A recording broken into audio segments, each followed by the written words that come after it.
Start हो रहा है बॉडी फ्लूइड एंड सर्कुलेशन। बहुत इंटरेस्टिंग चैप्टर है क्योंकि ह्यूमन फिजियोलॉजी का है। आप अपने ऊपर रियलाइज करेंगे, प्लांट वाला हो सकता कम समझ में आता बच्चों को, लेकिन ये क्या है, एनिमल पार्ट से है, ह्यूमन से है, ज़्यादा समझ में आएगा। ठीक, आइए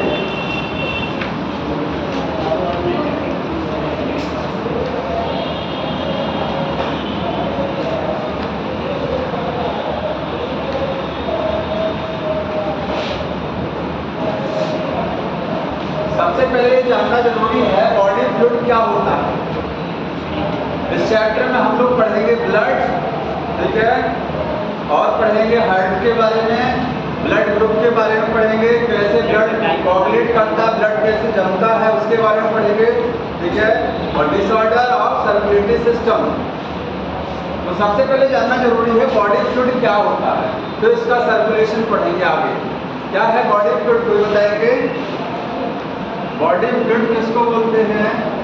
हमारी बॉडी में पहले तो ये जान लीजिए, हम लोग फूड खाते हैं, भोजन लेते हैं, सांस लेते हैं, क्यों लेते हैं? जिंदा रहने के लिए, एनर्जी बनाने के लिए। आप जो भोजन करते हैं उसका डाइजेशन होता है, डाइजेशन के बाद वो फूड क्या होता है, ब्लड में एब्जॉर्ब होता है, ठीक है, वहाँ से ब्लड से वो फूड, वो न्यूट्रिएंट आपकी बॉडी के सेल में पहुँचते हैं, और लंग्स से जो ऑक्सीजन आती है वो ऑक्सीजन कहाँ पहुँचती है, टिश्यू में पहुँचती है। उसको कौन ले जाता है? कैरियर का काम कौन करता है? हमारी लंग्स से टिश्यू तक ऑक्सीजन कौन ले जाएगा? ब्लड। हमारे एलिमेंट्री कैनाल में जो डाइजेस्टेड फूड एब्जॉर्ब हुआ है उसको हमारे टिश्यू तक पहुँचाने का काम ब्लड करेगा, ठीक है, ब्लड होता है। तो ब्लड क्या है? बॉडी फ्लूइड है। और एक बॉडी फ्लूइड और होता है, उसको क्या बोलते हैं? लिम्फ। समझ में आया? देखिए हमारी बॉडी में जितने स्टार्टिंग में बुक में पैराग्राफ में लिखा, फर्स्ट पैराग्राफ आप पढ़ेंगे उसमें लिखा हुआ है कि जो न्यूट्रिएंट्स होते हैं, क्या होते हैं? न्यूट्रिएंट्स, ठीक है, जितने हार्मोन्स होते हैं। न्यूट्रिएंट्स का मतलब समझ रहे हैं? प्रोटीन, पोषक तत्व, प्रोटीन, कार्बोहाइड्रेट, ठीक है, मिनरल्स, लिपिड, ये सारे क्या हैं? न्यूट्रिएंट हैं। और ऑक्सीजन, ठीक है, इनकी सप्लाई कहाँ होती है? बॉडी टिश्यू में होती है, बॉडी सेल्स में होती है। कौन कराएगा? ब्लड कराएगा। मतलब ब्लड हमारी बॉडी में टिश्यू में क्या ले जाता है? डाइजेस्टिव सिस्टम से न्यूट्रिएंट ले जाएगा, लंग्स से ऑक्सीजन ले जाएगा, और हार्मोन का भी ट्रांसपोर्ट करता है, ठीक है, टिश्यू में ट्रांसपोर्ट करेगा। इसके बाद में carbon dioxide and waste product. Carbon dioxide जो टिश्यू में बनता है, और भी वेस्ट प्रोडक्ट बनते हैं, जैसे यूरिया। यूरिया कहाँ बनता है?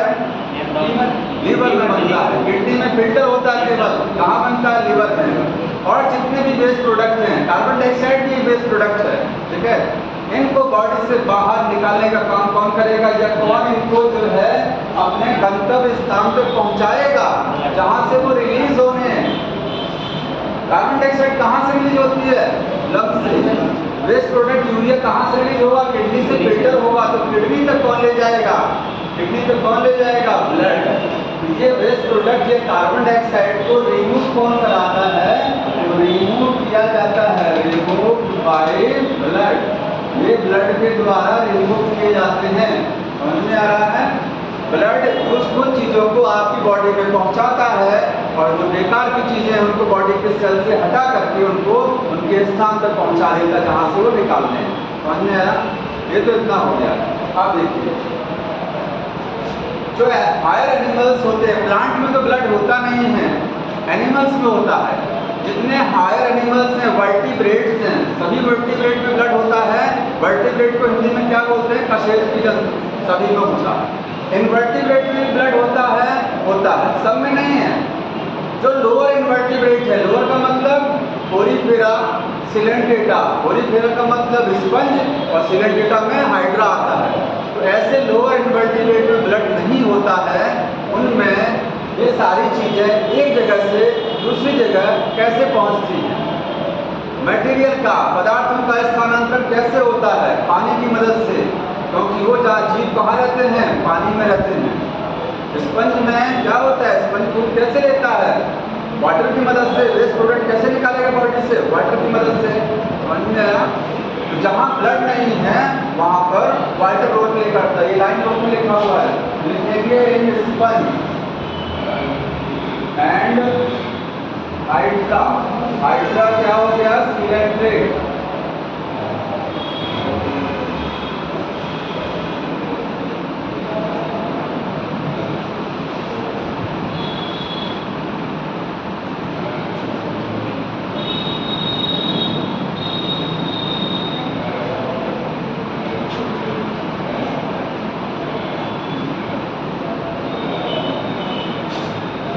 ब्लड का काम कौन करता है, वहाँ वाटर। ठीक है, वाटर के आप अंडरलाइन कर लीजिएगा, लिखा है। ठीक है, कितना हो गया। अब इसके बाद हम लोगों को सीधे पढ़ना है ब्लड, ब्लड के बारे में। हटा दे इसको। आपने ब्लड पढ़ा, ब्लड कैसा एक टिश्यू है, क्या है वो टिश्यू। कैसा टिश्यू है, टिश्यू में कनेक्टिव टिश्यू है। और कनेक्टिव में भी कौन सा वाला है, स्पेशलाइज्ड। क्योंकि कनेक्टिव में पढ़ा था dense loose connective tissue, dense connective tissue और स्पेशलाइज्ड। तो स्पेशलाइज्ड में आपने 3 पढ़े होंगे, बोन, कार्टिलेज और ब्लड। तो ब्लड क्या है, एक स्पेशलाइज्ड कनेक्टिव टिश्यू है। देखिए ब्लड है स्पेशलाइज्ड।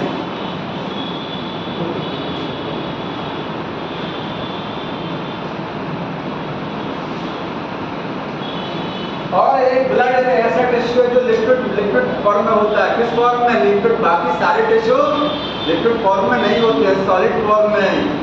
ये फ्लूइड कनेक्टिव टिश्यू है। कैसा है, फ्लूइड। ठीक है, आप ऐसे भी लिख सकते हैं, ये क्या है, फ्लूइड है।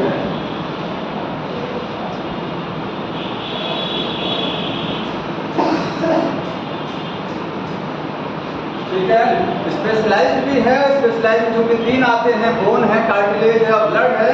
तो ब्लड को हम लोग क्या बोलते हैं, फ्लूइड कनेक्टिव टिश्यू बोला जाता है। ठीक है, ब्लड का पीएच कितना होता है, पीएच बताइए कोई, ये आता है पीएच कितना होता है ब्लड का, 7.4 भी होता है और 7.2 भी होता है। ठीक है, तो आप समझ लीजिए इसको थोड़ा सा, 7.2 भी आंसर में मिलेगा और 7.4। 7.2 होता है ऑक्सीजनेटेड ब्लड का या डीऑक्सीजनेटेड ब्लड का, डीऑक्सीजनेटेड का होता है। ठीक है, क्योंकि डीऑक्सीजनेटेड ब्लड में कार्बन डाइऑक्साइड ज्यादा होती है, कम होती है, ज्यादा होती है। और जहाँ कार्बन डाइऑक्साइड ज्यादा होती है वहाँ H+ ज्यादा देखने को मिलते हैं। इसका मतलब पीएच वहाँ कम होता है।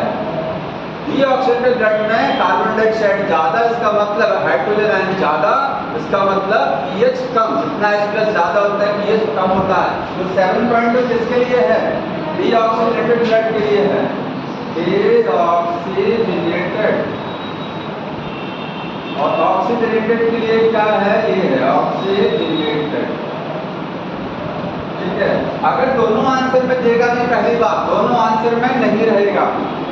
ठीक है, दोनों सही है। ज्यादातर आंसर में रहता है 7.4। कौन सा रहता है, 7.4।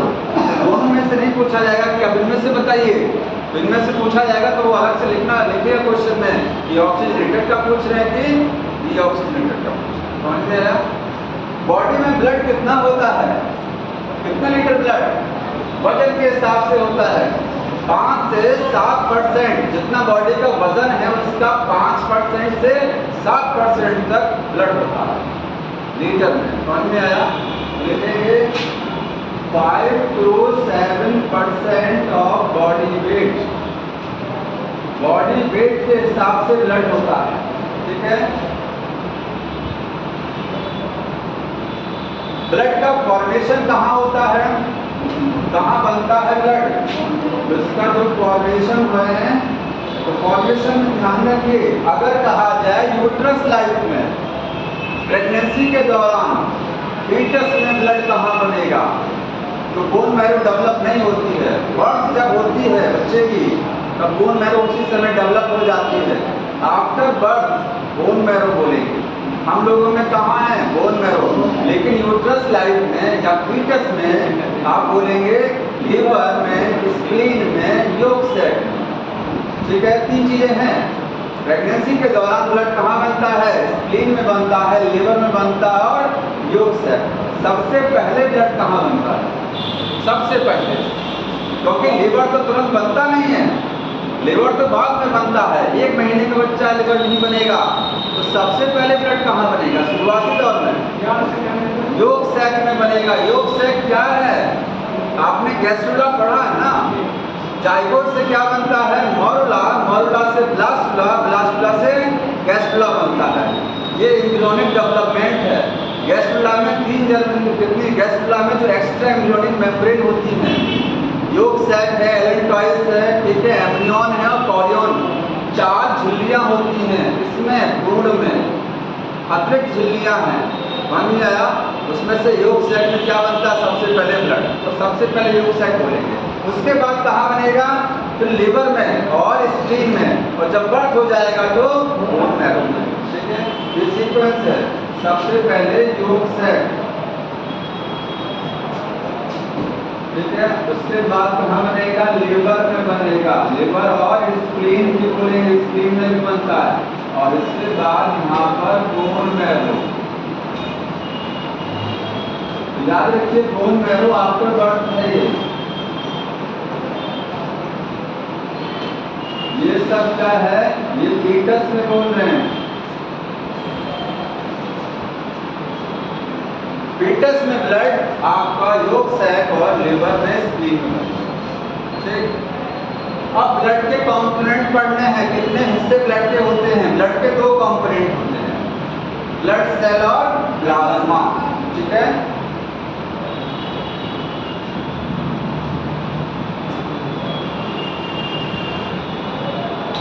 पढ़ के आएंगे इस चैप्टर को, कोई पढ़ के आएंगे तो समझ में आएगा।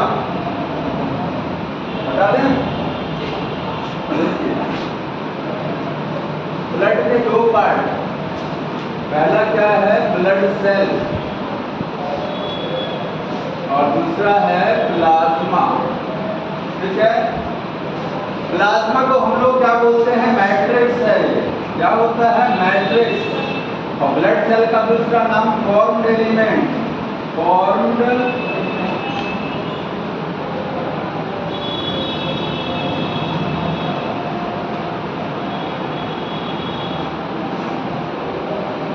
एक नाम इसका और कोई बताएंगे? Corpuscles. Red blood corpuscle, white blood corpuscle होता है ना, तो इसको क्या बोलते हैं? कॉर्पसल्स। ठीक है, पहले प्लाज्मा को देख लीजिए। ये आपका ब्लड सेल कितना परसेंट? 45% में ब्लड सेल होते हैं। 45% ब्लड का हिस्सा ये होता है, और 55% यही है ना, 55% में क्या मिलेगा? प्लाज्मा मिलेगा देखने को। तो सबसे पहले प्लाज्मा पढ़ते हैं।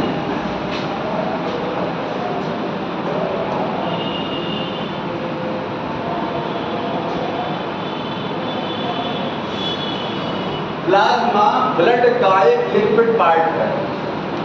सॉलिड पार्ट कौन सा है? Blood cell. ये लिक्विड पोर्शन है, मैट्रिक्स भी बोला जाता है। ठीक है, ये प्लाज्मा क्या है? मैट्रिक्स है। कहाँ बनेगा? जहाँ ब्लड बनता है, बोन मैरो में बनता है। सारा ब्लड वहीं बनता है, वहीं बनेगा। ठीक है, प्लाज्मा में 90 से 92% क्या होता है? वाटर होता है। प्लाज्मा में 90 से 92% क्या मिलेगा देखने को? वाटर मिलेगा। ठीक है, प्लाज्मा का जो कलर है वो स्ट्रॉ कलर होता है, भूसे के रंग का, स्ट्रॉ कलर्ड है प्लाज्मा। ठीक है, स्ट्रॉ कलर्ड। इसके अलावा और क्या मिलेगा? वाटर सबसे ज्यादा मिलेगा, प्रोटीन्स मिलेगा, मिनरल्स मिलेंगे। कितना परसेंट? 6 से 8%। 6 से लेकर के 8% क्या है? प्रोटीन्स हैं। यही क्वेश्चन दिमाग में रखिएगा, ये ज़्यादा इंपॉर्टेंट है। प्रोटीन्स के बारे में पूछा जाता है।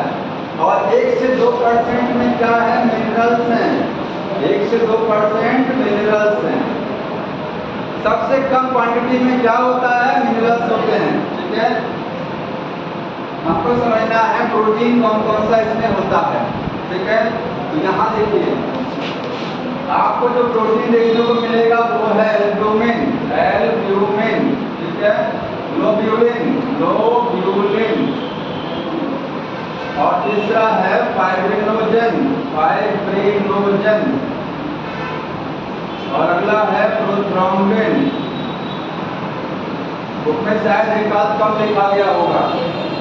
4 प्रोटीन है ब्लड में, ठीक। सबसे ज्यादा कौन सी प्रोटीन है? एल्बुमिन, मोस्ट कॉमन प्रोटीन है ये, मोस्ट कॉमन है। क्या काम होता है एल्बुमिन का? ऑस्मोटिक प्रेशर ब्लड का मेंटेन रखना। ऑस्मोटिक प्रेशर ऐसे समझ लीजिए कि ऑस्मोटिक प्रेशर घट बढ़ जाएगा तो ब्लड में पानी की मात्रा घट बढ़ जाएगी, ब्लड में आपके वाटर का लेवल क्या हो जाएगा? चेंज हो जाएगा। अगर ऑस्मोटिक प्रेशर घटा और बढ़ा तो एल्बुमिन का बहुत बड़ा रोल होता है ब्लड में वाटर की कंसंट्रेशन मेंटेन, हालांकि वो काम किडनी भी करती है, ठीक है। तो आप बोलेंगे maintain osmotic pressure, maintain osmotic pressure, ठीक है।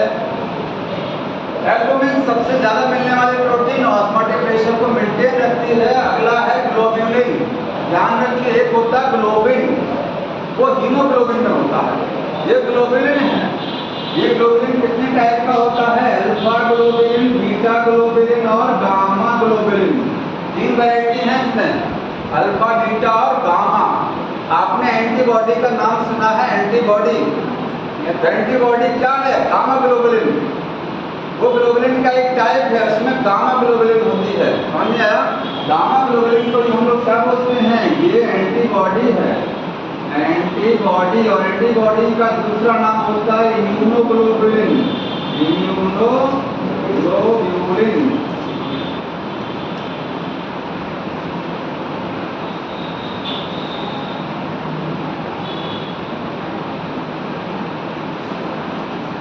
याद रखिए एंटीबॉडी क्या करती है? डिफेंस। बुक में लिखा गया है कि globin protein involve in the defence.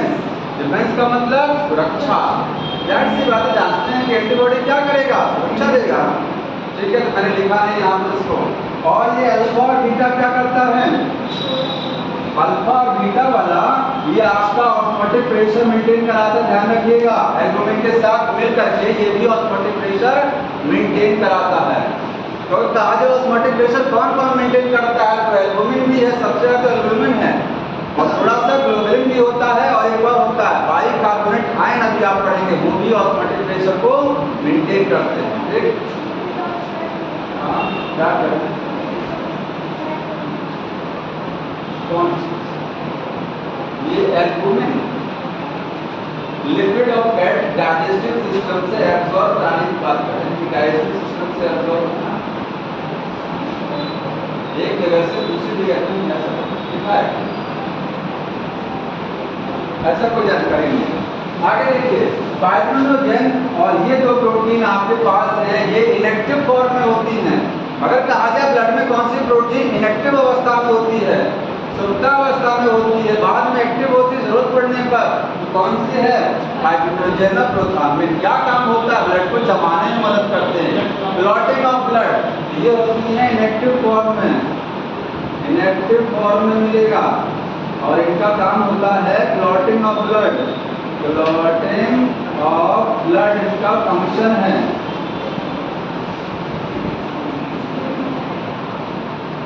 समझ में आया? ब्लड को जमाने में ये दो प्रोटीन मदद करती है। तो प्रोटीन के बारे में हो गया।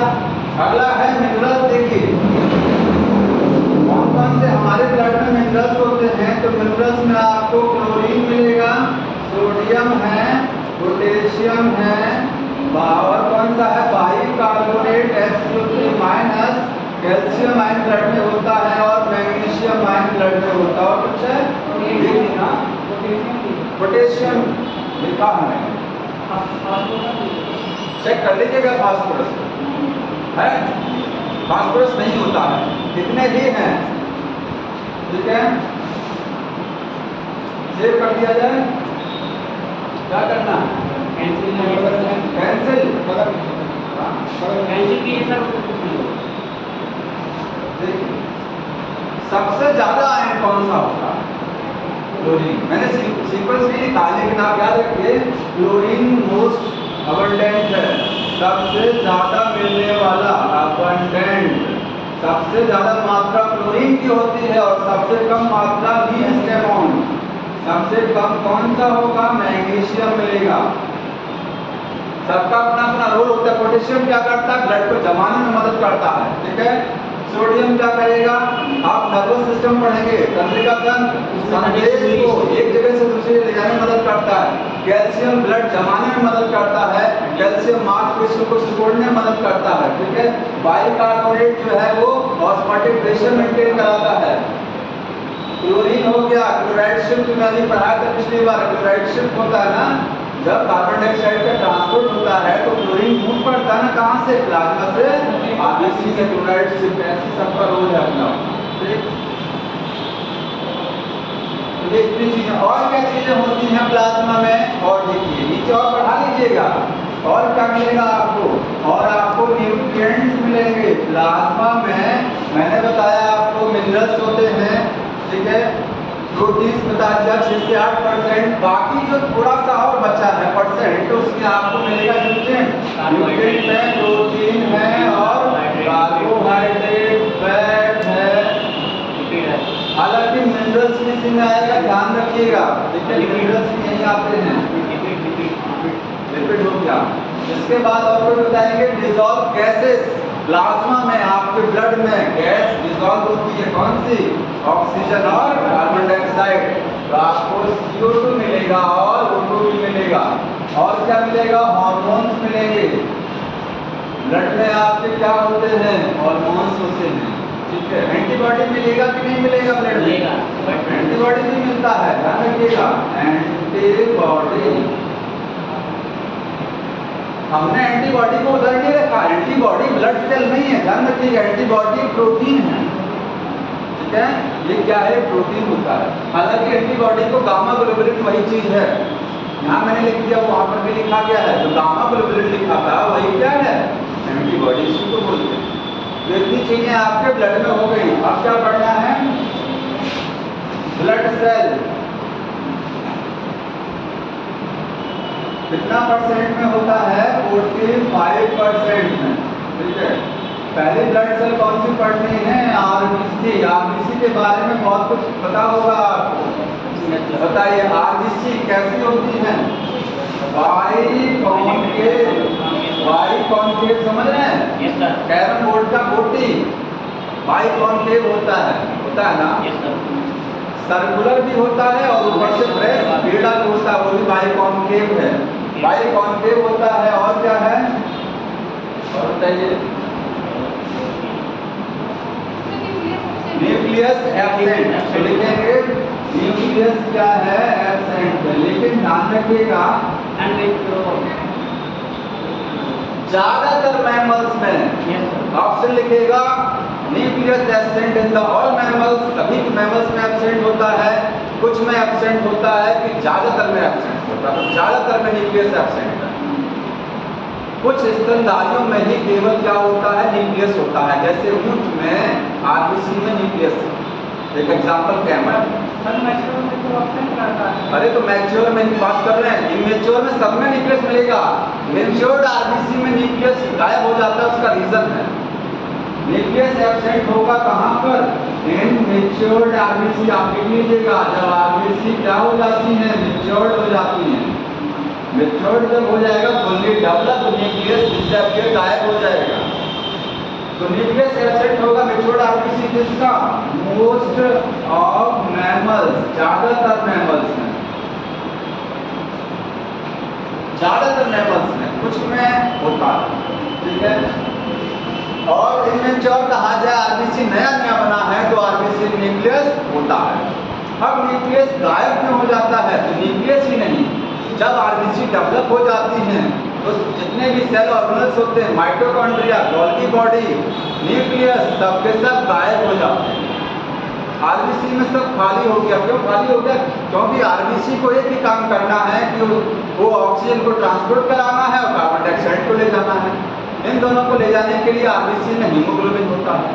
तो आरबीसी अंदर से खाली हो जाती हैं ताकि ज़्यादा अमाउंट में हीमोग्लोबिन को अपने अंदर रख सकें। पूरा पूरा कमरा खाली हो जाता है, आरबीसी जो है उनमें से सारी चीज़ें क्यों चली जाती हैं? ताकि RBC more amount of haemoglobin को कैरी कर सके, ज़्यादा हीमोग्लोबिन अपने अंदर एकोमोडेट कर सके। यहाँ रीजन लिख लीजिएगा, न्यूक्लियस एब्सेंट क्यों है? टू एकोमोडेट मोर हीमोग्लोबिन, ज़्यादा हीमोग्लोबिन रहेगा तो ज़्यादा ऑक्सीजन कैरी होगा।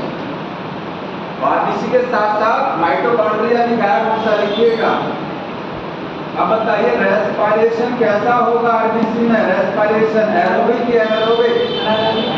एनारोबिक होता है, क्योंकि माइटोकॉन्ड्रिया नहीं होता है तो क्रेब्स साइकिल नहीं चलेगा, नहीं चलेगा, एनारोबिक। रीजन लिख लीजिएगा, माइटोकॉन्ड्रिया एब्सेंट है, मैच्योर्ड आरबीसी में नहीं है, इसीलिए एनारोबिक हो जाता है। ये कारण है इसका।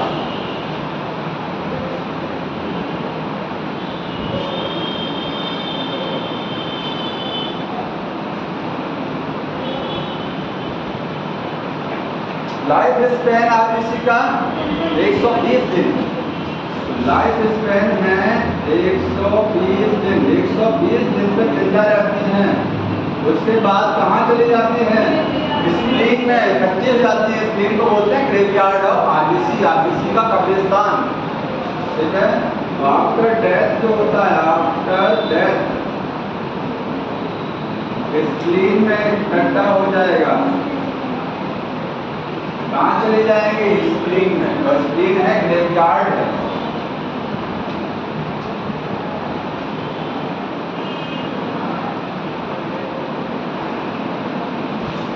आरबीसी का कब्रिस्तान, ठीक है। स्प्लीन में ब्लड बनता भी है लेकिन एम्ब्रियोनिक लाइफ में बनता है, और एडल्ट लाइफ में या बर्थ के बाद इसमें आरबीसी इकट्ठा हो जाती है। 120 दिन तक आरबीसी जिंदा रहती है, ठीक है। आरबीसी की संख्या कितनी होती है? अगर कहा जाए सबसे ज्यादा ब्लड सेल की संख्या किसकी है? कौन सी? आरबीसी। 5 मिलियन से 5.5 मिलियन, तो इसकी संख्या है 5 to 5.5 मिलियन। मिलियन का मतलब 10 लाख होता है। 1 मिलियन 50 लाख से 55 लाख जो है आरबीसी होती हैं। इसमें 100 ml ब्लड है, इसमें पर 100 ml ऑफ ब्लड, और 100 ml ब्लड को क्या बोल सकते हैं? पर क्यूबिक मिलीमीटर, क्यूबिक मिलीमीटर, ठीक है। 100 ml का मतलब होता है क्यूबिक मिलीमीटर। तो आप ऐसे भी लिख सकते हैं पर 100 ml 100 ml में, या फिर क्या है? पर क्यूबिक मिलीमीटर, मिलीमीटर। मैंने मिलीमीटर लिखा है, क्यूबिक मिलीमीटर, या आप ऐसे भी लिख सकते हैं मिलीमीटर लिख करके mm और क्यू कर दीजिए, ठीक है। क्यूबिक मिलीमीटर का मतलब 100 ml, ठीक है। तो ये आरबीसी का क्या हो गया? काउंटिंग हो गया। और बताइए आरबीसी के बारे में। आरबीसी में हीमोग्लोबिन होगा, ठीक है। हीमोग्लोबिन कितना होता है? तो बोलेंगे 1 आरबीसी, एक आरबीसी में 280 मिलियन मॉलिक्यूल होते हैं, मॉलिक्यूल्स ऑफ हीमोग्लोबिन। एक आरबीसी में 280 मिलियन मॉलिक्यूल होते हैं, किसके? हीमोग्लोबिन, कितना है, ठीक है। एक हीमोग्लोबिन बनता कैसे? 2 चीजों से, हीम प्लस ग्लोबिन। तो ये कह लीजिएगा हीमोग्लोबिन में 2 चीजें होती हैं, हीम और ग्लोबिन। हीम 4% में है, ग्लोबिन कितना? 96% में। हीमोग्लोबिन में ग्लोबिन क्या होता है? ज्यादा होता है, और हीम क्या है? कम। हमने ये भी बताया था ऑक्सीजन कहाँ बाइंड करेगा? हीम के साथ। कार्बन डाइऑक्साइड ग्लोबिन के साथ बाइंड करता है। और इसके बारे में बताइए, और क्या लिखा हुआ बताते जाइए। ये नहीं है ये नहीं है, आरबीसी का टाइप नहीं होता है, टाइप में डब्ल्यूबीसी। और कुछ लिखा हुआ है, पढ़ के बताइए। आरबीसी का दूसरा नाम इरेथ्रोसाइट। आरबीसी को रेड ब्लड कार्पसल या इरेथ्रोसाइट भी बोला जाता है। ठीक है, एक चीज और देखिए, अगर आरबीसी की संख्या बढ़ जाती है, ब्लड में आरबीसी बढ़ जाती है, तो उसको बोलते हैं इरेथ्रोसाइटोसिस। क्या बोलते हैं? इरेथ्रोसाइटोसिस बोला जाता है। ठीक है, और अगर आरबीसी घट जाएगा तो उसको बोलते हैं इरेथ्रोसाइटोकीमिया। इसका दूसरा नाम होता है पॉलीसाइथीमिया। इरेथ्रोसाइटोसिस का दूसरा नाम पॉलीसाइथीमिया। याद कैसे रखेंगे? अभी और आगे डब्ल्यूबीसी का पढ़ना, ल्यूकोसाइटोसिस। तो साइटोसिस का मतलब बढ़ना और पीनिया का मतलब घटना। साइटोसिस क्या है? बढ़ना, पीनिया का मतलब घटना। ऐसे याद रखिएगा, ये डब्ल्यूबीसी में भी आएगा। हो गया? और कुछ छोटा और बता दीजिए इसमें, आगे बढ़ जाते हैं डब्ल्यूबीसी पर। WBC white blood corpuscle. ठीक है, डब्ल्यूबीसी को हम लोग क्या बोलते हैं? ल्यूकोसाइट्स। दूसरा नाम क्या है? ल्यूकोसाइट्स। बाकी फुल फॉर्म सबको पता है, व्हाइट ब्लड कार्पसल। डब्ल्यूबीसी का लाइफ स्पैन कितना होता है? जीवन काल तो 1 से 2 दिन, 1 से 2 दिन तक जिंदा रहती हैं। एक लाइफ। और डब्ल्यूबीसी की संख्या 100 ml ब्लड में कितनी होती है? 6000 से लेकर के 8000 तक होती है पर 100 ml या फिर पर cubic millimetre of blood. Okay, अब डब्ल्यूबीसी में देखिए, डब्ल्यूबीसी में टाइप्स होते हैं। कितने टाइप के डब्ल्यूबीसी हैं? तो डब्ल्यूबीसी में 2 टाइप का होता है। मैं लिख रहा हूँ इसके टाइप, डब्ल्यूबीसी का टाइप। 2 टाइप कौन कौन सा है? एक पहला है ग्रेन्युलोसाइट, ग्रेन्युलोसाइट। ठीक है, और दूसरा कौन सा हो गया? ग्रेन्युलोसाइट। बताएंगे कोई ग्रेन्युलोसाइट का मतलब? ऐसे डब्ल्यूबीसी जिसके साइटोप्लाज्म में प्रोटीन के छोटे छोटे ग्रेन्यूल्स होते हैं, दाने होते हैं, उनको क्या बोलते हैं? ग्रेन्युलोसाइट। मतलब इस डब्ल्यूबीसी में आपको क्या मिलेगा? छोटे छोटे ग्रेन्यूल्स मिलेंगे। डब्ल्यूबीसी में न्यूक्लियस प्रेजेंट होता है, लिख लीजिएगा। न्यूक्लियस क्या है? प्रेजेंट है, एब्सेंट नहीं होता उसी तरीके से। ठीक है, एरोबिक रेस्पिरेशन चलेगा यहाँ। तो ग्रेन्युलोसाइट का मतलब ऐसी डब्ल्यूबीसी जिसके साइटोप्लाज्म में ग्रेन्यूल्स होते हैं। और ये ग्रेन्यूल्स यहाँ मैं लिख रहा हूँ, कंटेन ग्रेन्यूल्स। ग्रेन्यूल्स क्या है? प्रोटीन के बने दाने हैं। ये क्या है? प्रोटीन होता है और कुछ नहीं है। साइटोप्लाज्म बताइए क्लियर होगा या नहीं होगा? इसका साइटोप्लाज्म क्लियर होगा कि ट्रांसल्यूसेंट होगा? एक होता है ट्रांसपेरेंट, एक होता है ट्रांसल्यूसेंट। ट्रांसल्यूसेंट होगा। ठीक है, अर्धपारदर्शी। एक होता है पारदर्शी पूरा। तो चूंकि ग्रेन्यूल्स है, साइटोप्लाज्म साफ नहीं होगा, क्लियर नहीं होता इसका, दाने हैं प्रोटीन। और इसका साइटोप्लाज्म क्या होता है? क्लियर है। यहाँ ग्रेन्यूल्स एब्सेंट हैं। इसके टाइप पढ़ने हैं ग्रेन्युलोसाइट के। तो इसमें सबसे पहले कौन सा है? न्यूट्रोफिल। न्यूट्रोफिल्स है। पहला डब्ल्यूबीसी कौन सा है? न्यूट्रोफिल। दूसरा कौन सा है? एसिडोफिल्स। एसिडोफिल्स। इसका एक नाम और है इओसिनोफिल्स। क्या बोलते हैं इसको? इओसिनोफिल्स।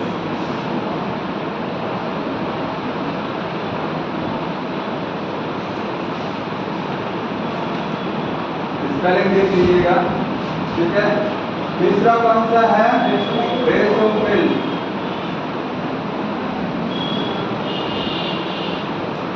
तो 3 हो गया, न्यूट्रोफिल, एसिडोफिल और बेसोफिल। और एक ग्रेन्युलोसाइट में 2 ही होता है, मोनोसाइट और लिम्फोसाइट।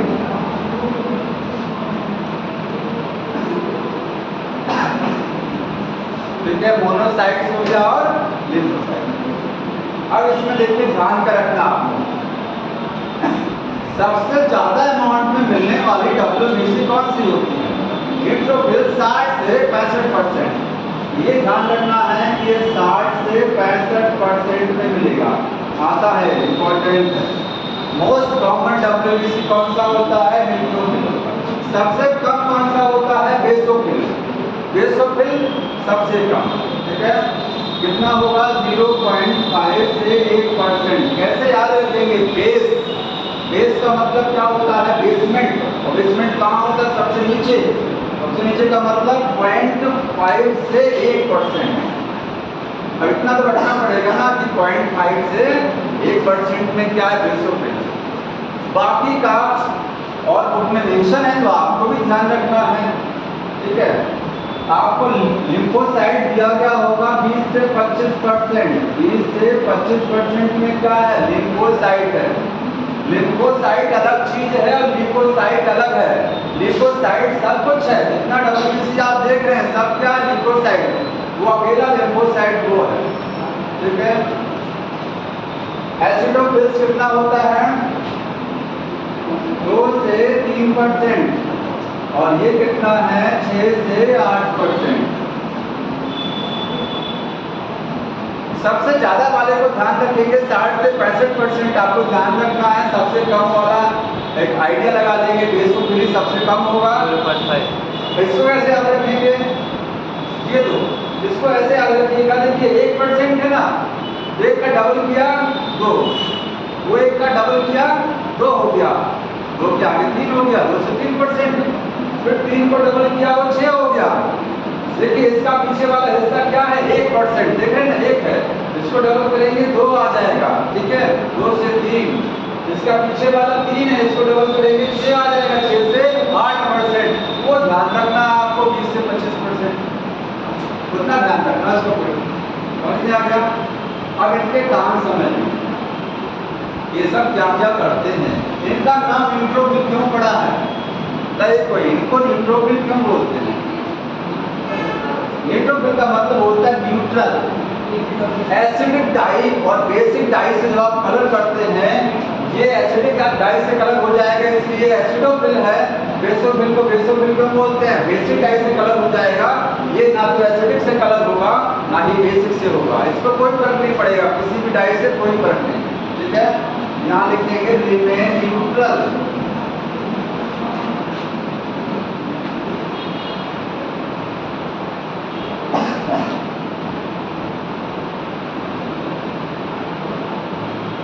मैंने लिख दिया है रिमेन न्यूट्रल अगेंस्ट एसिडिक और बेसिक डाई। ये एसिडिक डाई से कलर हो जाएगा, ठीक है। बाकी नाम से समझ में आ रहा है।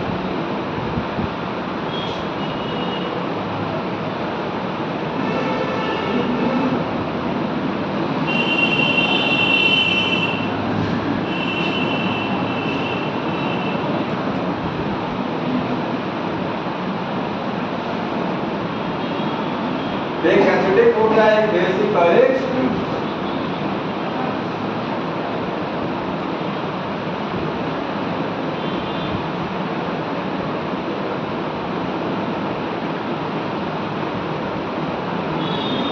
कल टेस्ट है।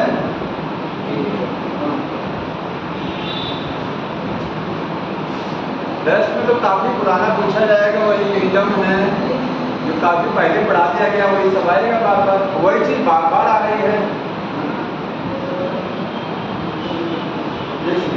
बता देना इसको, एसिडोफिल।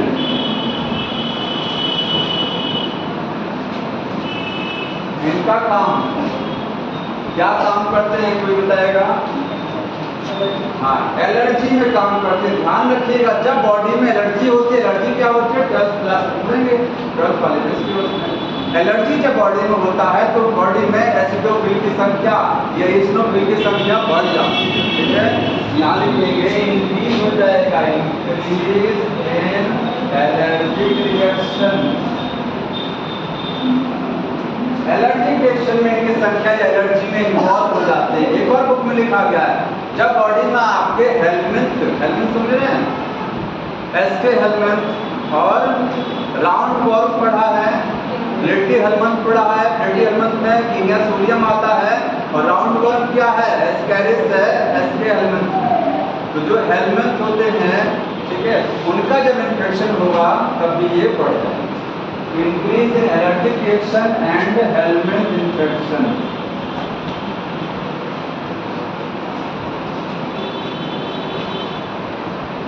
ये एसिडोफिल का काम हो गया, ठीक। इनका न्यूक्लियस कैसा होता है, न्यूक्लियस में देखिए बुक में एक चीज ध्यान रखिएगा, बुक में जो डायग्राम दिया हुआ है, ये डायग्राम एज सच पेपर में आ जाता है, पूछा जाता है ये क्या है, ये क्या है, ठीक है। तो डायग्राम जैसा बना है वैसे ही आप देख लीजिए। यहाँ पर एसिडोफिल कहाँ गया, ठीक है, ये एसिडोफिल लिखा है। इसका न्यूक्लियस बाइलोब्ड है, कैसा है, बाइलोब्ड। न्यूक्लियस लिखेंगे बाइलोब्ड। और बाइलोब्ड ऐसा होता है, ये देखिए इस तरीके से हेडफोन ऐसे पहनते हैं, हेडफोन मॉडल है ना ये, तो दो लोग हैं हेडफोन में, बाइलोब्ड न्यूक्लियस होता है, ठीक। और कुछ नहीं ध्यान रखना है इसमें। अगला है न्यूट्रोफिल। तो न्यूट्रोफिल से होता है, इनका न्यूक्लियस कैसा होता है, इनका है मल्टीलोब्ड न्यूक्लियस। देखिए सभी के न्यूक्लियस में थोड़ा सा डिफरेंस है। मल्टीलोब का मतलब होता है बहुत सारी लोब होती हैं। ये देखिए एक लोब ये हो गया, दूसरा लोब, तीसरा लोब, चौथा लोब, कई लोग हैं, ठीक है। इनका एक नाम और होता है, न्यूट्रोफिल को और क्या बोलते हैं, नहीं फैगोसाइट्स तो है ही है, इनको बोलते हैं पीएमएनएल, पीएमएनएल सेल्स। इनका एक नाम है पीएमएनएल। तो कौन क्या है, पॉलीमॉर्फो न्यूक्लियर लिम्फोसाइट, ल्यूकोसाइट्स।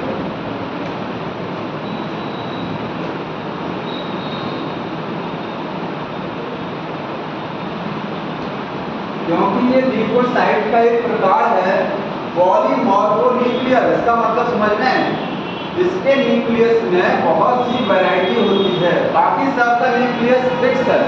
अगर दो लोग हैं तो दो ही रहेगा, जैसा न्यूक्लियस है वैसा हर जगह, लेकिन इसका न्यूक्लियस अलग अलग, न्यूट्रोफिल में न्यूक्लियस अलग अलग होता है, वैरायटी होती है न्यूक्लियस में। क्या होता है, वैरायटी। इसे लिखा है ना पॉलीमॉर्फो। मॉर्फोलॉजी कई तरीके की है, बहुत रुकता है न्यूक्लियस में, एक जैसा न्यूक्लियस नहीं है, कोई फिक्स नहीं है, इसलिए बोलते हैं पीएमएनएल सेल्स, ठीक है। न्यूट्रोफिल क्या होते हैं, फैगोसाइटोसिस करते हैं, फैगोसाइटोसिस करते हैं, अच्छड़ करते हैं, रजिस्ट द इन्फेक्शन, इन्फेक्शन को कम करने की कोशिश करते हैं। हमारे जब आपने कनेक्टिव टिश्यू पढ़ा था, लूज कौन सा वाला, लूज कनेक्टिव टिश्यू पढ़ा ना, उसमें आपने एरियोलर पढ़ा था ना, एरियोलर में मास्ट सेल आपने पढ़ा था, और एक पढ़ा था आपने कौन सा सेल, फैगोसाइटोसिस। क्या नाम, उसका कोई नाम है याद नहीं आ रहा, बताइए कोई याद नहीं। एक मास्ट सेल था, मास्ट सेल बेसोफिल की इक्विवेलेंट होती है, एक सेल और थी, देख लीजिएगा उसमें मैंने लिखाया है एक सेल, ठीक है। नहीं वो आपको उसमें मिलेगा, लूज कनेक्टिव टिश्यू जो एरियोलर वाला, एरियोलर का डायग्राम देखिए इसमें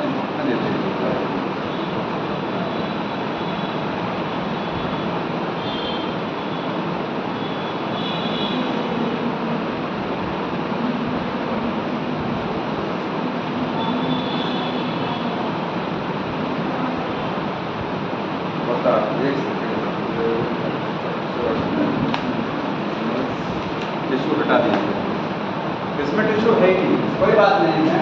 फैगोसाइटोसिस करते हैं, इतना ध्यान रखना आपको, ठीक है, बच्चों करते हैं। ये हो गया न्यूट्रोफिल्स के बारे में। अगला कौन सा है, बेसोफिल। बेसोफिल का न्यूक्लियस कैसा होता है, इसमें बाइलोब्ड है, इसमें क्या है, मल्टीलोब है, इसमें कितनी लोग? 2 से 3 लोग, ठीक है, 2 से 3 लोग। हाँ बताइए क्या लिखा?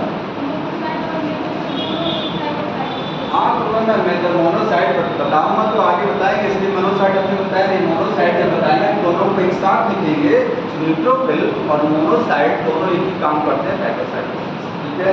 अभी चूंकि वो आगे है, 2 से 3 लोग क्या है, न्यूक्लियस है। क्या काम होता है बेसोफिल का? जो काम एडोलर कनेक्टिव टिश्यू में इसका होता है, मास्ट सेल का होता है, वही काम यहाँ बेसोफिल का भी है, ठीक है। बेसोफिल क्या करती है? Play role in the inflammation, ये आपकी बॉडी में इन्फ्लामेशन में मदद करती है। इन्फ्लामेशन समझ रहा है कोई? सूजन। जब बॉडी में कहीं चोट लगती है तो देखे होंगे वो एरिया तुरंत क्या हो जाता है, फूल जाएगा, रेडिश हो जाएगा। ऐसा क्यों होता है? क्योंकि उस एरिया की जो ब्लड वेसल होती है, खून की नलिकाएं, वो क्या हो जाती हैं, फूल जाती हैं, ब्रॉड हो जाती है, उनमें ब्लड सप्लाई बढ़ जाती है।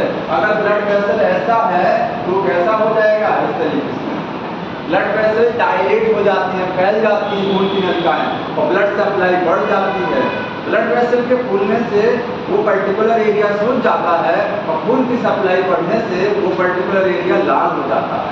चोट लगने पर अगर कोई एरिया लाल हो रहा है, सूज रहा है, उसका कारण क्या है? ब्लड वेसल का डायलेट होना। ये काम कौन कराता है? बेसोफिल। तो उसी को क्या बोलते हैं? इन्फ्लामेशन, ठीक है। अब बेसोफिल क्या रिलीज करता है? तो रिलीज करेगा, रिलीज 3 चीज रिलीज करता है। एक है हिस्टामाइन, हिस्टामाइन, दूसरा क्या है? सेरोटोनिन और हिपैरिन, ठीक है। तो 3 चीजें हैं हिपैरिन, जिसमें से हिस्टामाइन क्या है? वैसोडाइलेटर है, वैसोडाइलेटर। वैसोडाइलेटर मतलब समझे? ब्लड वेसल्स को क्या कर देगा? डायलेट करा देगा, ठीक है। सेरोटोनिन क्या है? वैसोकॉन्स्ट्रिक्टर है, वैसोकॉन्स्ट्रिक्टर। ये ब्लड वेसल को सपोर्ट देता है, खून की नलिकाओं को सपोर्ट देगा, ठीक। और हिपैरिन क्या? एंटीकोगुलेंट है, एंटीकोगुलेंट। एंटीकोगुलेंट समझ रहे हैं? हमारे शरीर में खून कभी जमता नहीं है। क्यों नहीं जमता है? क्योंकि खून को जमने से रोकने के लिए हमारे ब्लड में क्या होता है? हिपैरिन होता है। खून जमता कम है, जब बॉडी में कहीं कट लगेगा, ब्लड बाहर रिलीज होगा तो ब्लड जमेगा। ब्लड में बॉडी के अंदर ब्लड नहीं जमता है, बॉडी के अंदर में ब्लड नहीं जमेगा क्योंकि हिपैरिन। वो कहाँ से रिलीज होता है? बेसोफिल से, ठीक। ये आपका 3 तरीके का सेल यहाँ हो गया, ग्रैनुलोसाइट के 3 टाइप। अगला कौन सा है? ए ग्रैनुलोसाइट में देखिए, ए ग्रैनुलोसाइट, इसमें हम लोग जो है मोनोसाइट है और लिम्फोसाइट है, ठीक है। मोनोसाइट और लिम्फोसाइट। मोनोसाइट में ध्यान रखिएगा किडनी शेप न्यूक्लियस होता है, किडनी शेप्ड न्यूक्लियस। इसका न्यूक्लियस कैसा होता है? किडनी के आकार, ठीक है।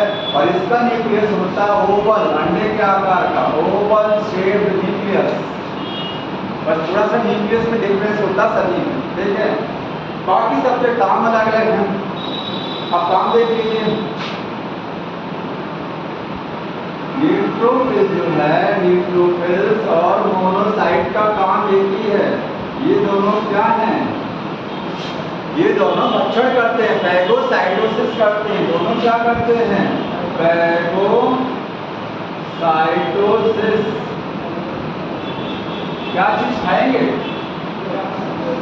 हाँ, ये इन्फेक्शन, बॉडी में अगर कोई इन्फेक्शन बाहर से गया है, ब्लड में आपके कोई भी बैक्टीरिया पहुंचा है, उसको खाने का काम करते हैं। बाहर से जो इन्फेक्शन आता है उसको कम करने की कोशिश करते हैं, पूरा नहीं खाएंगे। अगर सारे इन्फेक्शन खत्म कर देंगे, डॉक्टर क्या करेगा? वो क्या करेगा? तो बॉडी में जो आपके इम्यून सिस्टम है, इम्यून सिस्टम केवल इन्फेक्शन को कम करने की कोशिश करता है, पूरा नहीं खत्म कर पाएगा। ये सब क्या है? पूरी खत्म नहीं करेंगे, फैगोसाइटोसिस कराएंगे, ठीक है। अब न्यूट्रोफिल को बोलते हैं मोनोसाइट। ये है माइक्रोपुलिसमैन, माइक्रो माइक्रोपोलिसमैन ऑफ मैन है। हमारे ब्लड का माइक्रोपोलिसमैन है। पुलिसमैन क्या करते हैं? सुरक्षा देते हैं। उसमें से छोटा पुलिसमैन और बड़ा पुलिसमैन, ठीक है, छोटा वाला पुलिसमैन और बड़ा, ये है माइक्रोपोलिसमैन, क्योंकि इसका साइज बड़ा होता है। मोनोसाइट बड़ी सेल होती है, कह सकते हैं आपकी सबसे बड़ी WBC यही है, ठीक है। तो ये माइक्रोपोलिसमैन है।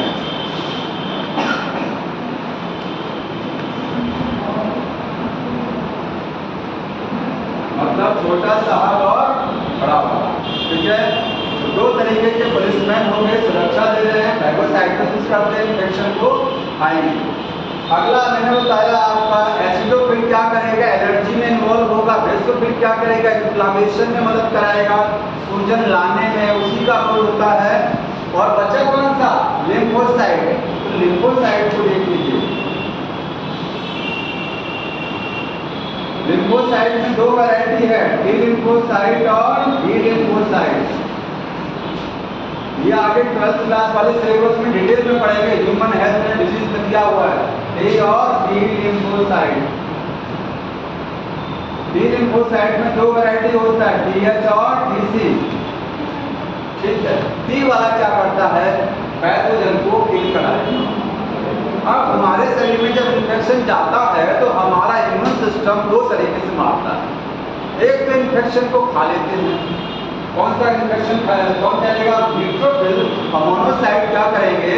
जैसे अमीबा फूड को इंगल्फ कर लेता है, भोजन को खा लेता है सीडोपोडिया की मदद से, ऐसे ये लोग क्या करते हैं? सीडोपोडिया की मदद से भोजन को खा लेते हैं, इन्फेक्शन को खा लेंगे।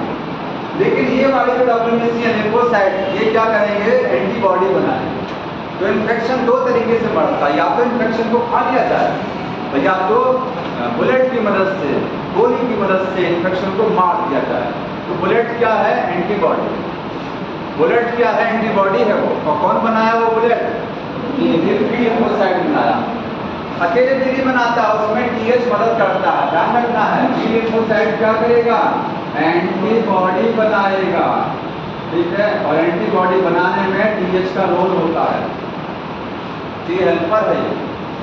तो बचे TC। TC क्या करता है? डायरेक्ट किल करता है। ये डायरेक्ट जो है पैथोजन को डायरेक्ट किल करता, खाता भी नहीं है, बुलेट भी नहीं बनाएगा, गोली भी नहीं मारेगा, डायरेक्ट उनको एक केमिकल की मदद से उनको क्या कर देगा? मार। तो लिखेंगे TC क्या है? डायरेक्ट किल करता है।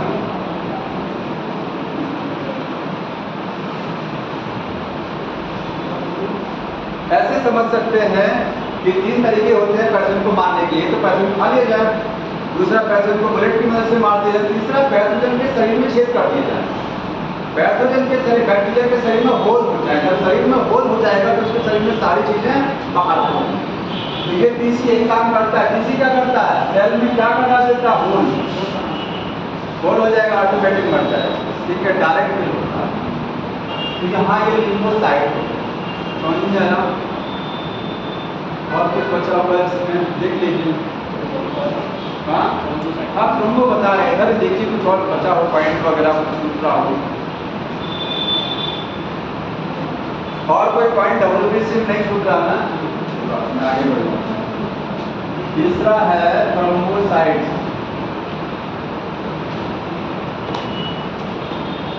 इसको क्या बोलते हैं? प्लेटलेट्स। ब्लड प्लेटलेट्स हैं। इनकी संख्या कितनी होती है? 1.5 लाख से 3.5 लाख तक पर 100 ml में बोला जाएगा। सारी चीजें नोट कर लीजिएगा, पर 100 ml, ठीक है। इनका संख्या याद रखिए, प्लेटलेट कोई सेल नहीं है, नॉट ए सेल। आपके ब्लड में RBC सेल होता है, WBC सेल है, लेकिन प्लेटलेट कोई सेल नहीं है, नॉट ए सेल। तो फिर क्या है? सेल का एक टुकड़ा है, सेल का एक टुकड़ा।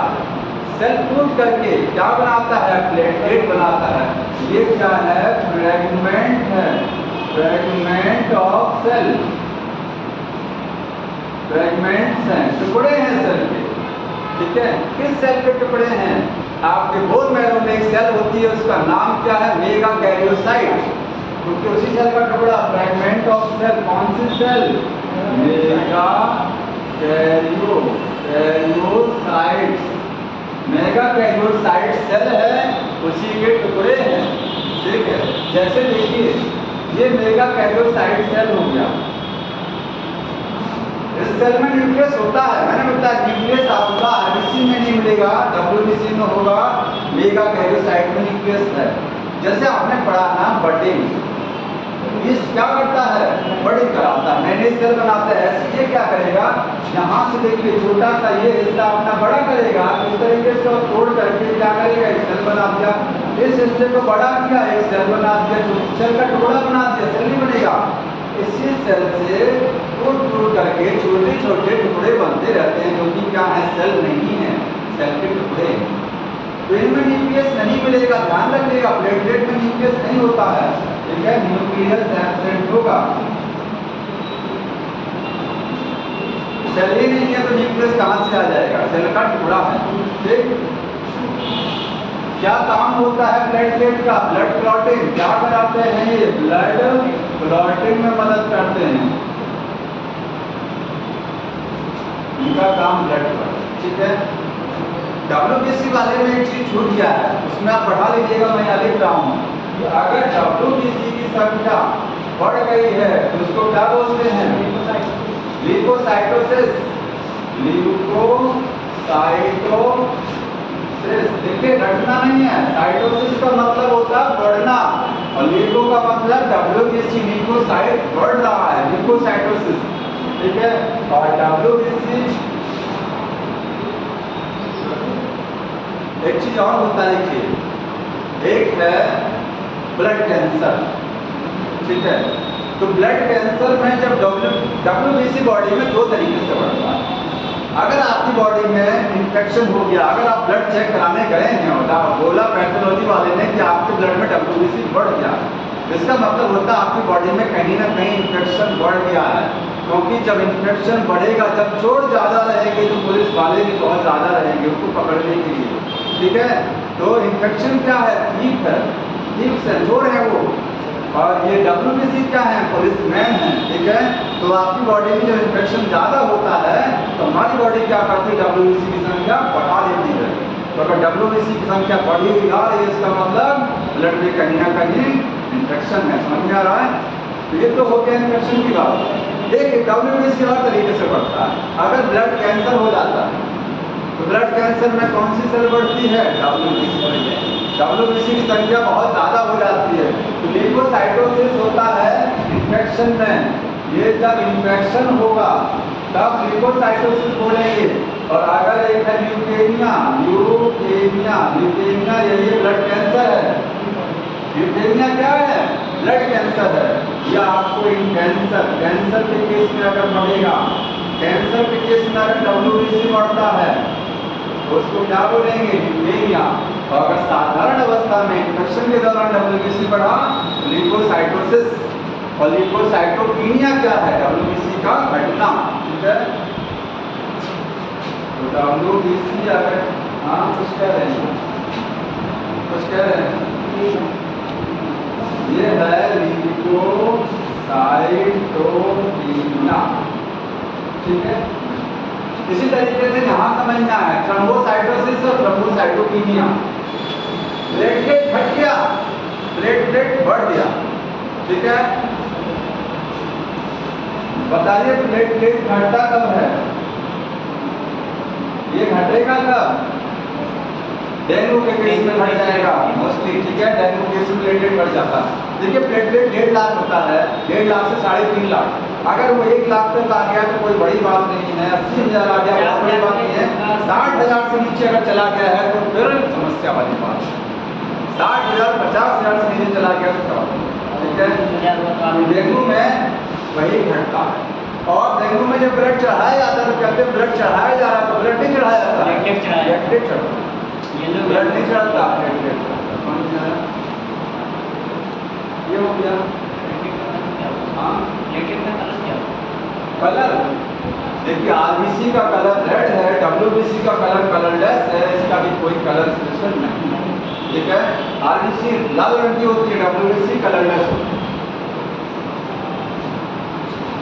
अगला टॉपिक कौन सा है? ब्लड खत्म हो गया। ब्लड ग्रुप एक लाइन मैंने छोड़ा है, सीरम। तो सीरम अभी नहीं बताया क्योंकि क्लॉटिंग फैक्टर जब आप ब्लड क्लॉटिंग पढ़ेंगे, ब्लड क्लॉटिंग, तो उसमें बताएंगे क्लॉटिंग फैक्टर क्या होते हैं, इसलिए छोड़ा नहीं बोला है। ठीक है, सबसे लास्ट लाइन है ब्लड ग्रुप।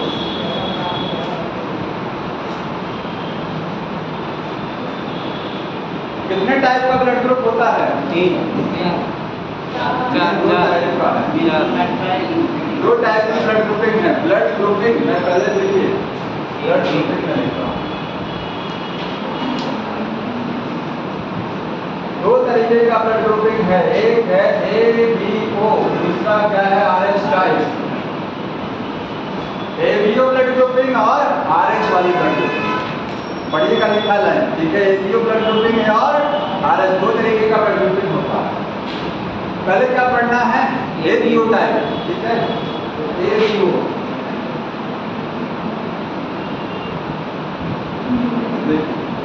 किसने डिस्कवर किया था ब्लड ग्रुप को? लैंडस्टीनर ने। किसने खोजा था ब्लड ग्रुप? लैंडस्टीनर। लिखेंगे डिस्कवर्ड बाय लैंडस्टीनर।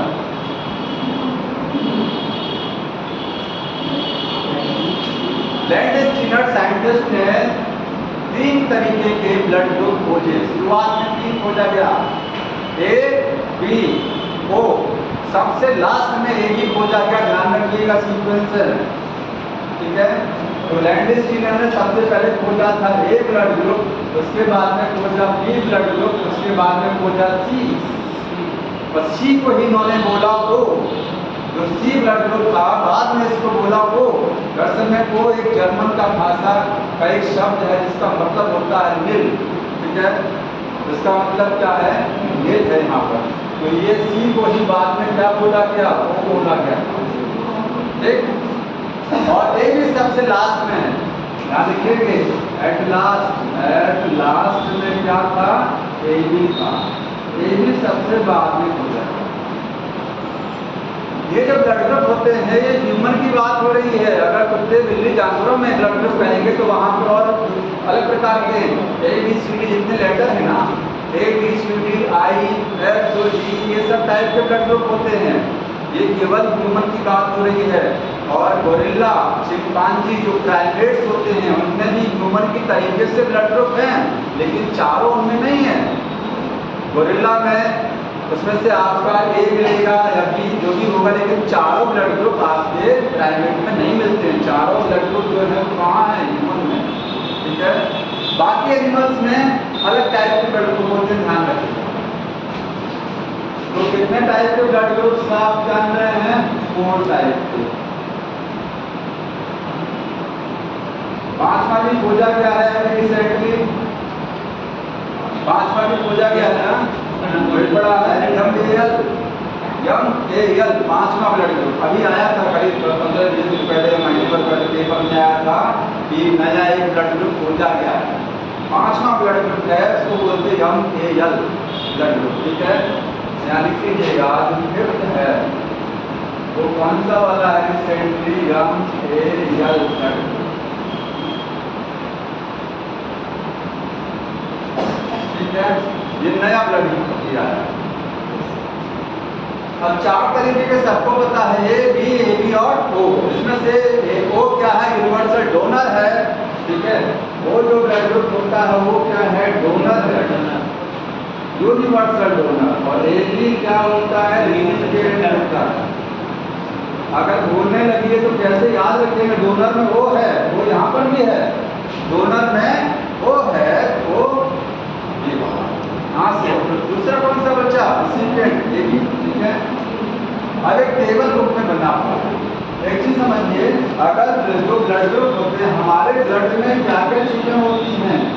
तो ब्लड में हमारे तो बहुत कुछ आपने पढ़ रखा है, लेकिन जैसे ब्लड ग्रुप जब समझते हैं तो हम कहते हैं कि एंटीजन होता है एक चीज, और एक चीज क्या होती है? एंटीबॉडी। ठीक है। तो हम लोग ब्लड में वो चीज़ें समझते हैं, एंटीजन होता है एक चीज, एंटीजन, और दूसरा क्या है, एंटीबॉडी। एंटीजन होता है आरबीसी के ऊपर, कहाँ होता है, आरबीसी पर। एंटीजन क्या है, एक प्रकार की प्रोटीन है। अगर मैं कहता हूँ ब्लड ग्रुप ए, मैं कहता हूँ ब्लड ग्रुप ए वाला है, ए वाला ब्लड ग्रुप, इसका मतलब क्या होता है, उस पर्सन में, उस व्यक्ति के आरबीसी में कौन सा प्रोटीन होगा, आरबीसी के ऊपर ए वाला प्रोटीन, आरबीसी की सतह पर ए वाला प्रोटीन देखने को मिलेगा। वो एंटीजन है, वो क्या है, एंटीजन है। टी वाला ब्लड ग्रुप है तो उसकी आरबीसी की सतह पर कौन सा प्रोटीन, टी वाला प्रोटीन मिलेगा। ठीक है। ए बी वाला ब्लड ग्रुप है, आरबीसी पर ए भी मिलेगा एंटीजन और बी भी मिलेगा। और ओ ब्लड ग्रुप है, ओ का मतलब नील होता है, नील का मतलब कुछ नहीं, ओ वाले पर कोई एंटीजन नहीं होता। ठीक है।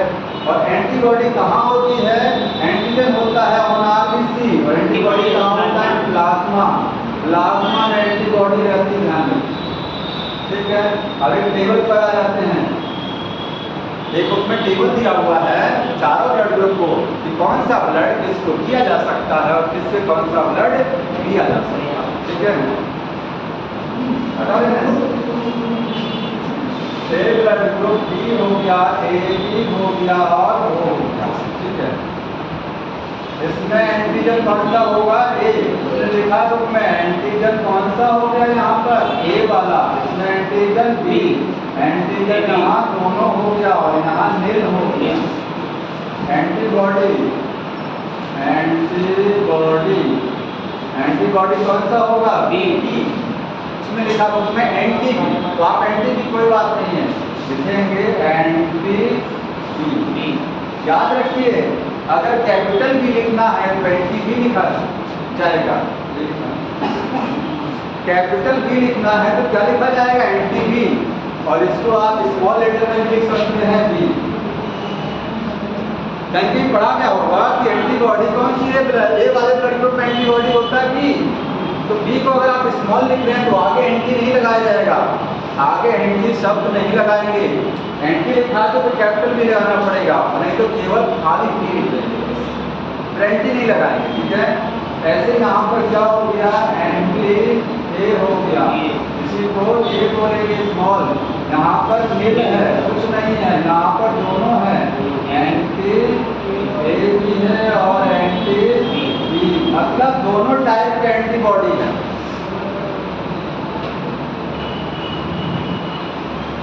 ए ब्लड ग्रुप में कभी भी देखिए सेम एंटीजन और सेम एंटीबॉडी कहीं नहीं रहता है। अगर एंटीजन ए है तो एंटीबॉडी ए वाली नहीं होनी चाहिए, क्योंकि ए वाली एंटीबॉडी हो जाएगा तो सिमिलर हो जाएगा, और सिमिलर हो जाएगा तो मैच कर जाएगा। हमेशा विपरीत वाला होना चाहिए। ये एंटीबॉडी एंटीजन है तो एंटीबॉडी कौन सी होनी चाहिए, ए। सेम एंटीजन सेम एंटीबॉडी आपस में रिएक्शन करते हैं, ब्लड को जमा देते हैं, पर्सन की डेथ हो जाती है। ठीक है। अब किसको किसका ब्लड दिया जा सकता है, ए वाले को बताइए, ये किसको डोनेट करेगा, बी को। सेम तो डोनेट कर सकता है ना, ए वाला ए को तो देगा ही, कोई दिक्कत नहीं। और किसको डोनेट करेगा, हाँ बी को नहीं करेगा, वो इसको करेगा। कैसे वो कर देगा बताइए। एक भी ब्लड ग्रुप क्या है, रिसिपिएंट है, ये सबका ब्लड ले सकता है। जब सबका ले सकता है तो ए का भी लेगा, बी का भी लेगा, ओ का ब्लड भी लेगा, ये सबका ब्लड ले सकता है। सबसे अच्छा ब्लड कौन सा होता है, वो वाला, खून दिया जाएगा, वो वाला। ये नाते रिश्तेदार है ना, हमारा पता लग गया वो है तो तुमसे तुरंत कहेंगे आ जाओ खून देना है, एक्सीडेंट हो गया बता देंगे नहीं तो। इसीलिए ब्लड ग्रुप ए भी सबसे अच्छा होता है कि सबसे ले लीजिए, किसी को देना है तो केवल ए बी को देगा। किसको देगा, ए बी वाला केवल ए बी को देगा, लेगा, सबसे ग्रहण करेगा। ठीक है। वो वाला सबसे खतरनाक ब्लड ग्रुप है, सबको दे सकता है। ध्यान रखिए, ए ब्लड ग्रुप जिसको मैंने डोनर लिखा है उसको डोनेट करेगा, ये ए बी को डोनेट करेगा। समझ में आया। बी वाले बताइए किसको डोनेट करेगा, बी वाला बी को करेगा और साथ में ए बी को भी करेगा। ए बी वाला किसको डोनेट करेगा, किसी को नहीं, सिर्फ A B. A B recipient सबका ब्लड लेगा, सबका लेगा तो केवल देगा किसको? सेम को, अपने जैसे को तो देगा ही, ए बी को, ठीक है, ए बी। और ओ वाला किसको डोनेट करेगा? यूनिवर्सल डोनर है, सबको डोनेट करेगा, ए हो गया, बी हो गया, ए बी हो गया। अब डोनेट हो गया, रिसीव आइए, किससे ब्लड कौन सा लेगा? ए वाला किससे रिसीव करेगा? बी से। मैंने रिसीव लिखा है, बुक में कुछ और लिखा गया होगा। हम बोल रहे हैं ए वाला किससे रिसीव करेगा? ए वाला ए से रिसीव करेगा और किससे करेगा? ओ से। ओ से। जो सबको देने वाला है वो कौन है? ओ है, ओ से भी लेगा, समझ में आ रहा ना? बी वाला किससे लेगा? बी से लेगा ही, क्योंकि सेम टाइप को दे सकते हैं। और किससे लेगा? जो सबको देता है वो इसको भी दे देगा, बी वाले को, बी वाला उसे भी ले लेगा। ए बी वाला किससे लेगा ब्लड? A B. भाई सेम तो रहेगा ही ना, ए बी वाला ए बी वाले से लेगा और किससे लेगा? ओ से। वो से ए से नहीं लेगा, वो का दरवाजा सबके लिए खुला है, वो सबको देगा, मतलब ए बी वाला ब्लड ए बी वाले पर्सन से लेगा और वो से भी लेगा, ठीक है, वो सबको देता है। और वो वाले की जब बारी आएगी तो केवल कोई नहीं बचा रहेगा, जो हमेशा सबके लिए करता है ना उसके लिए कभी कोई करता ही नहीं है। क्यों? बहुत ज़्यादा दानी नहीं होना चाहिए, आज का समय बहुत बेकार है, बहुत ज़्यादा सीधा नहीं होना चाहिए, बहुत ज़्यादा दानी नहीं होना चाहिए, ठीक है, चाहे घर परिवार हो चाहे बाहर हो। यहाँ तक हो गया। अब एक चीज यहाँ ध्यान से ये समझना, देखिए थोड़ा सा देख लीजिए, अभी आपको एक चीज कंफ्यूजन आएगा। अगर ब्लड ग्रुप ए है और ब्लड ग्रुप क्या है? बी है, ए वाला बी को क्यों नहीं दे सकता है? क्यों? ए वाले ब्लड ग्रुप में दो चीजें, एंटीजन कौन सा वाला? ए। एंटीबॉडी कौन सी वाली? B. B antibody. B blood group में कौन सा एंटीजन? बी। एंटीबॉडी कौन सी? अब बी है तो उल्टा एंटीबॉडी होगा, ए वाला होगा, ठीक है, हो गया।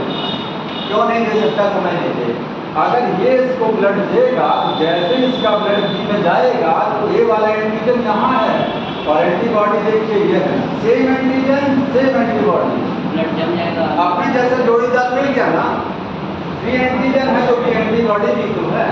एंटीजन आपस में रिएक्शन नहीं करता है, एंटीबॉडी आपस में रिएक्शन नहीं करता है, एंटीजन एंटीबॉडी आपस में रिएक्शन करते हैं, लेकिन सेम होते हैं तब करते हैं, सेम करते हैं। जैसे ए एंटीजन है तो एंटीबॉडी अगर है सेम तो रिएक्शन हो जाएगा, ब्लड जम जाएगा और पर्सन डेथ, ठीक है। ए वाला बी को नहीं दे सकता, बी वाला ए को नहीं दे सकता, समझ में आ गया। अब आगे देखिए, वो वाला सबसे ज्यादा दानी सबको देगा, ए बी को ए को देगा ना, ए को देगा। अब बताइए वो वाले में कौन सा antigen? A B. Antigen A, sorry antigen antigen क्या है? नील है, एंटीबॉडी ए बी है और बी दोनों टाइप का एंटीबॉडी देखते रहिएगा, दोनों टाइप का एंटीबॉडी। ए वाले में क्या है? ए वाले में एंटीजन क्या है? ए है और एंटीबॉडी क्या है? बी है। क्या ये रिएक्शन नहीं होगा? देखिए होगा, इसी का लेकिन ये रिएक्शन नहीं होगी, बताइए नहीं होगा, क्योंकि वो इसका एंटीजन और वो उसका एंटीबॉडी होगा, मतलब वो उसका एंटीजन मतलब देगा। साइंस सबका हो गया उस पर। अच्छा एक पढ़ना और बताइए कहाँ है? कोई घर तो नहीं ले जाना चाहता इस पढ़ने को? किसी के पास हो अटेंडेंस वाला दे दीजिए।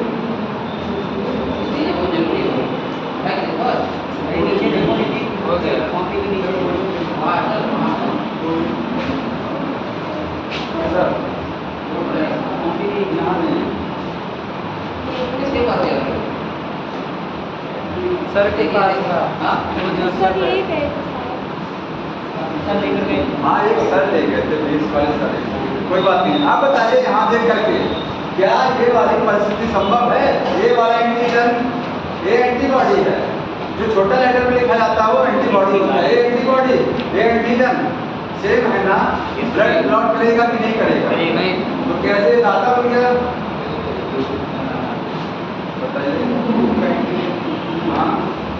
बताओ कोई सोच करके कैसे ये पॉसिबल हो गया कि सबको ब्लड दे देगा, ये वाले भी फंस गए तो बताएंगे कोई? हमने बताया था पहले वाले स्टूडेंट से, हमने बताया था इसका रीजन।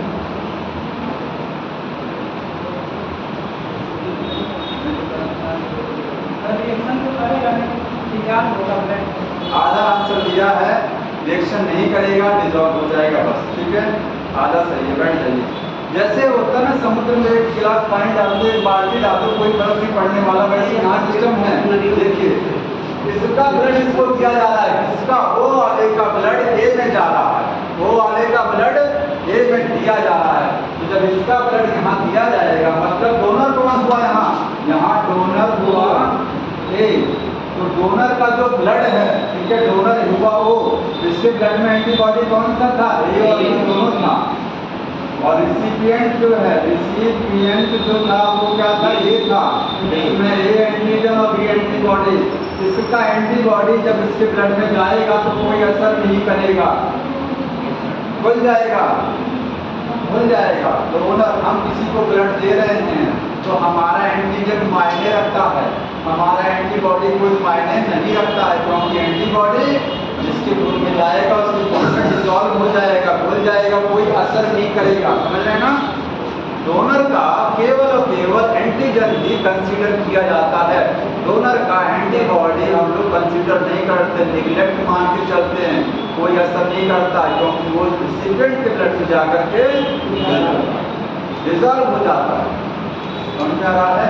तो कोई असर नहीं करेगा, एंटीजन भूलेगा नहीं। ध्यान सुनिएगा, एंटीजन डिसॉल्व नहीं होता है। यहाँ आप लिखेंगे कि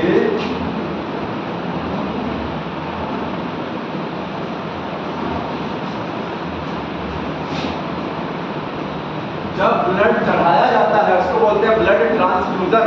during blood transfusion antibody of donor, donor की एंटीबॉडी गेट डिसॉल्व, क्या हो जाती हैं? डिसॉल्व हो जाती हैं in blood of recipient.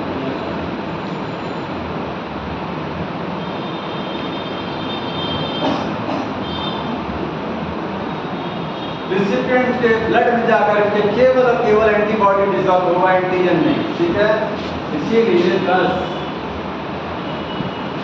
Can be neglected, इसको क्या कर सकते हैं? निगलेक्ट कर सकते हैं, हम उसको कंसीडर ही नहीं करेंगे, दिमाग में नहीं लेके आएंगे, हटा के चलेंगे, ठीक है, कि हटा हुआ है वो। तब कुछ चीज हटा के चलेंगे इसको, अब कोई समस्या नहीं, एंटीजन है नहीं है, एंटीबॉडी निगलेक्ट हो गया, कोई दिक्कत नहीं करेगा। तो डोनर का एंटीबॉडी निगलेक्ट कर देते हैं, चाहे कोई भी ब्लड ग्रुप, चाहे ए बी हो, ए बी में तो एंटीबॉडी होता ही नहीं है, ए बी में तो एंटीबॉडी होता ही नहीं है, ए में होता है, बी में होता है, और ठीक है।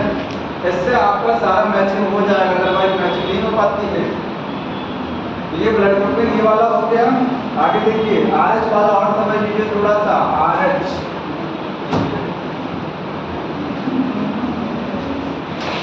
इसके बाद है RH blood grouping.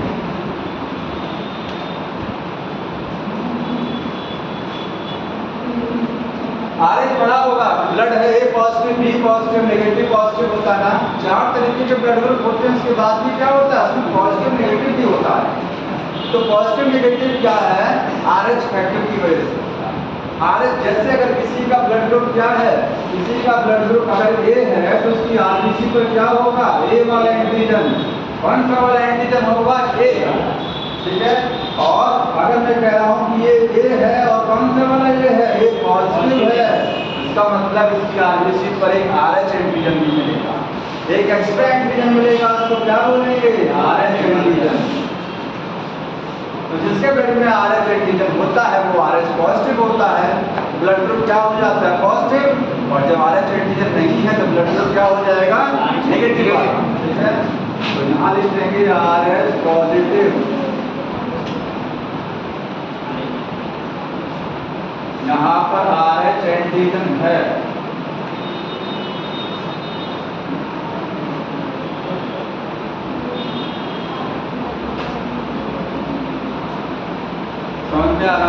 RH antigen present है, ठीक है, वही ठीक है एब्सेंट। कितना %? अच्छा, पॉजिटिव ज्यादा होता है कि नेगेटिव ज्यादा होता है? ब्लड ग्रुप पॉजिटिव वाला ज्यादा होता है कि नेगेटिव? पॉजिटिव। आप देख लीजिए, सबसे ज्यादा मिलने वाला ब्लड ग्रुप बी पॉजिटिव होता है। चारों ब्लड ग्रुप में सबसे ज्यादा कौन मिलता है? बी वाले लोग ज्यादा मिलते हैं। और बी में भी कौन ज्यादा? पॉजिटिव। मतलब पॉजिटिव ब्लड ग्रुप इस इंडिया में या पूरे वर्ल्ड में ज्यादा होता है। 97% पूरे इंडिया में पॉजिटिव हैं, 3% केवल ब्लड ग्रुप क्या होता है? नेगेटिव वाला होता है, ठीक है। तो आप लिखेंगे यहाँ पर कि 97% क्या है? RH पॉजिटिव है, और 3% क्या है? RH नेगेटिव है। ये इंडिया की बात है केवल। बुक में वर्ल्ड का डाटा लिखा, बुक में लिखी क्या लिखा हुआ है? कितना % बुक में लिखा है? हाँ, 88 ऐसे कुछ लिखा हुआ है, 80% ना। तो आप लिखेंगे 80% जो है वो क्या है? RH पॉजिटिव है, और 20% में क्या होता है? RH negative. ये पूरे वर्ल्ड का है। तो आपको यही ध्यान रखना है, यही वाला, क्योंकि बुक में यही दिया है, बुक में वर्ल्ड वाला डाटा दिया। समझ में आया? तो 80% लोग क्या होते हैं? पॉजिटिव ब्लड ग्रुप के, 20% नेगेटिव। और मोस्ट कॉमन ध्यान रखिएगा बी पॉजिटिव, ठीक है। मोस्ट कॉमन क्या है?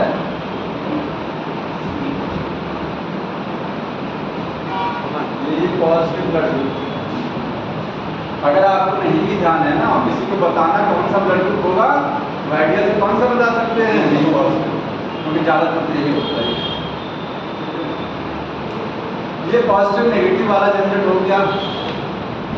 RH में बोलते हैं, क्योंकि रीसस मंकी में सबसे पहले ये वाला फैक्टर खोजा गया था। ये फैक्टर है, तो फैक्टर क्या है? प्रोटीन है।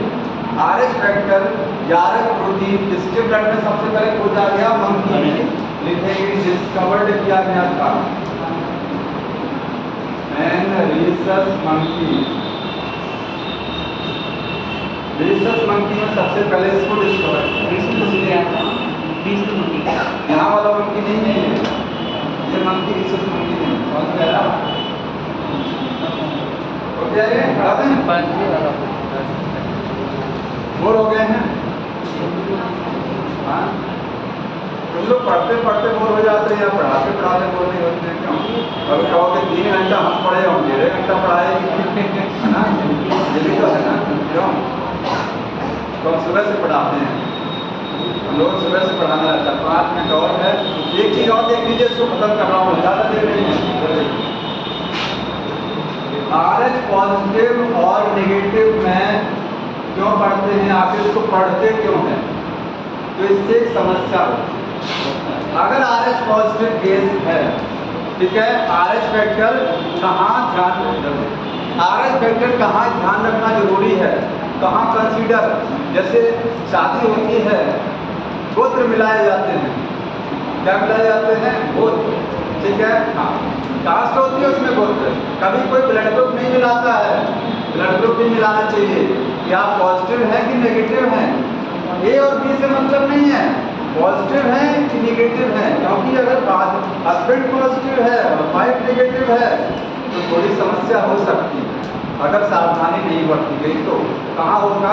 चिल्ड्रन, प्रेगनेंसी के दौरान। तो वहाँ पर ध्यान रखा जाता है पॉजिटिव नेगेटिव का, जब प्रेगनेंसी के दौरान, ठीक है। और दूसरी समस्या होती है जब किसी को ब्लड चढ़ाया जाता है। तो मान लीजिए कोई पर्सन है, उसको बार बार ब्लड चढ़ाने की नौबत आ रही है, इस वहाँ पर ये ध्यान रखना है कि जो ब्लड दे रहा है वो कहीं पॉजिटिव तो नहीं है। देने वाला पॉजिटिव नहीं होना चाहिए, देने वाला पॉजिटिव नहीं होना चाहिए, ठीक है।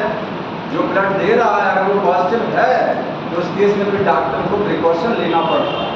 तो 2 केस ऐसे होते हैं, एक प्रेगनेंसी का केस और एक ब्लड ट्रांसफ्यूजन वाला केस। वहाँ पर ब्लड RH फैक्टर को ध्यान में रखा जाता है। यहाँ लिख लीजिएगा, ये कहाँ कंसीडर किया जाता है? कंसीडर इन प्रेगनेंसी में। और दूसरा केस है रिपीटेड